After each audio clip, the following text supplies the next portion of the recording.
जय श्री कृष्ण, जय श्री राम। प्रेमी जनों, आज मैं आप सबको ऐसी जानकारी देने वाला हूं जो हर किसी को शायद पता नहीं है। वेद व्यास की शादी किसके साथ में हुई थी और किसकी पुत्री थी और उसका क्या नाम था। आज तक व्यास जी की पत्नी का सही नाम किसी ने भी नहीं बताया है। जो जानकारी मुझे अपने धर्म ग्रंथों से प्राप्त हुई वही मैं आप सबको बताने वाला हूँ। गृहस्थ आश्रम सबसे बड़ा बताया गया है। गृहस्थ आश्रम को निभाने से मानव की सहज ही में मुक्ति हो जाती है। जो बड़े बड़े योगी ऋषि मुनि बहुत बड़ी बड़ी तपस्या साधना करके प्राप्त करते हैं, वह गृहस्थ उसे सहज ही में प्राप्त कर लेता है। प्रेमियों, ऐसा समझकर व्यास जी ने अपने विवाह की इच्छा प्रकट की और जाबाल मुनि से जाकर के मिले। जाबाल मुनि को व्यास जी ने अपनी सारी बात बताई और उनसे उनकी कन्या का हाथ मांग लिया। जाबाल मुनि ने बड़ी खुशी के साथ अपनी बेटी चेटका का विवाह व्यास जी के साथ में कर दिया। जाबाल मुनि की बेटी चेटका सर्वगुण संपन्न थी। चेटका का दूसरा नाम पिंगला है।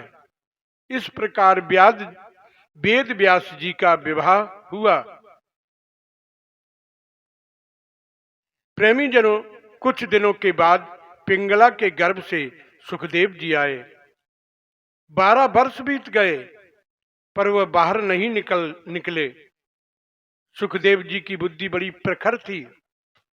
उन्होंने सारे वेदांग, पुराण, धर्मशास्त्र और मोक्ष शास्त्रों का वहीं श्रवण करके गर्भ में ही अभ्यास कर लिया था।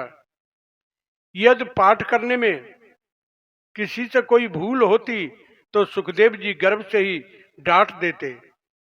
इधर माता को भी गर्भ के बढ़ने से बड़ी पीड़ा हो रही थी। ये सब देखकर व्यास जी बड़े विस्मित हुए।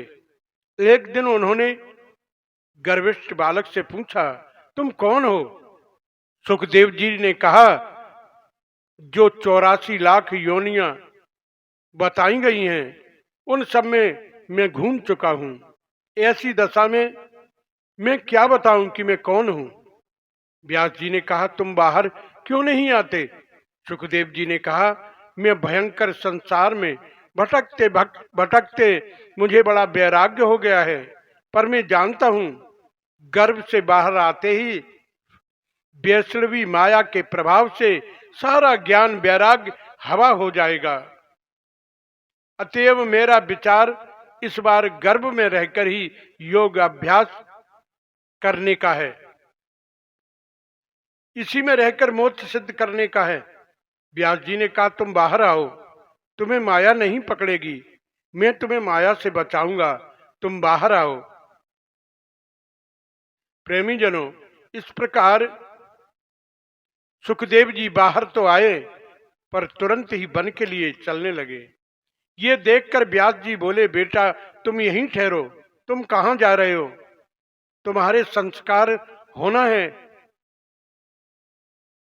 सुखदेव जी ने कहा, अब तक जन्म जन्मांतरों में सैकड़ों संस्कार हो चुके हैं, अब इन बंधन वाले संस्कारों में मुझे नहीं पड़ना है। इन्होंने ही मुझे भवसागर में लटका रखा है, अब मुझे उनसे कोई प्रयोजन नहीं। व्यास जी ने कहा, बालक को पहले ब्रह्मचर्य में रहकर वेदाध्ययन करना चाहिए, उसके बाद वानप्रस्थ संन्यास में प्रवेश करना चाहिए, इसके बाद ही वो मोक्ष को प्राप्त होता है, अन्यथा ऐसा न करने से पतन हो जाता है।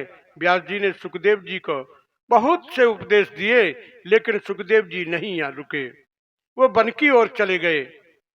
व्यास जी दुखी होकर पुत्र पुत्र कहकर सुखदेव जी के पीछे भागे जा रहे थे।